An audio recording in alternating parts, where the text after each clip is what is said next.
வணக்கம்.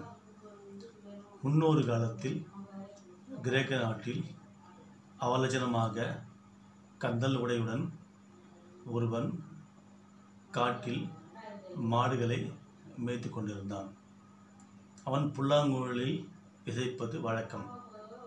ஒரு நாள் அவ்வாறு தன் புல்லாங்குழலில் இசைத்து கொண்டிருக்கும் பொழுது அவன் இசையில் ஒரு தேவதை மயங்கி அவன் நேரில் வந்து, உன் இசையில் மயங்கி விட்டேன், உன்னை திருமணம் செய்து கொள்கிறேன், என் உலகத்துக்கு வா என்று கூறியது. அவனும் அதை சம்மதித்து, நீங்கள் என்ன சொன்னாலும் கேட்கிறேன் என்று கூறியதுடன் அந்த தேவதை அவனுக்கு ஒரு மோதிரத்தை அணிவித்தது. உடனே அவன் அவலட்சணங்கள் மாறி அழகாக ராஜ இளவரசரை போல உடைகள் மாறிவிட்டது. அவன் மகிழ்ச்சி அடைந்தான். அவன் சொன்னான், தேவதையே, இந்த கோலத்தை என் ஊரில் காட்டிவிட்டு வருகிறேன் என்று கூறவோ, தேவதையோ தங்கத்தேரை வரவழைத்து குதிரைகளை பூட்டி அவனை அனுப்பி வைத்தது. அவ்வாறு சென்று கொண்டிருக்கையில் ஒரு செல்வந்தர் அவனை பார்த்து, என் மகளை உனக்கு திருமணம் செய்து கொள்கிறேன், வா என்று அழைத்ததும் அவன் மறுத்துவிட்டான். மறுத்துவிட்டு செல்கையில் ஒரு வைர வியாபாரி அவன் தங்கத்தேரை பார்த்து அதன் மீது ஆர்வம் கொண்டு, என் மகளை உனக்கு மணமுடித்து வைக்கிறேன், வா என்று அழைக்கவும் அவன் மறுத்துவிட்டு கிளம்பிவிட்டான்.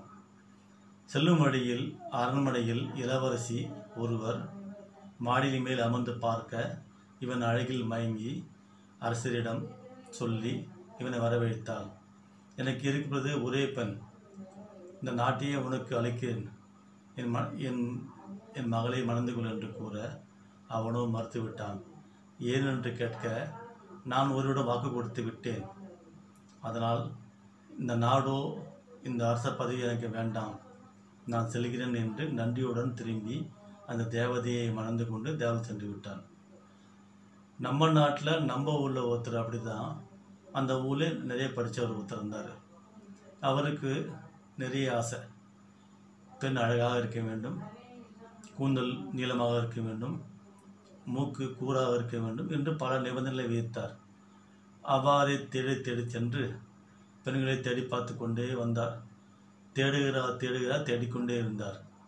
அவருடைய நண்பர்களோ அனைவரும் திருமணம் செய்து பிள்ளைக்குட்டியோடு வாழ்ந்து வந்தார்கள்.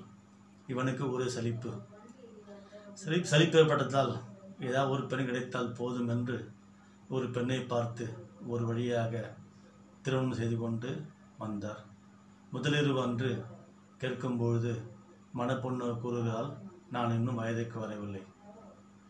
ஏனென்று கேட்க, ஜாதகத்தில் எனக்கு 40 வயதில்தான் நான் வயதுக்கு வருவேனா என்று கூறினாள்.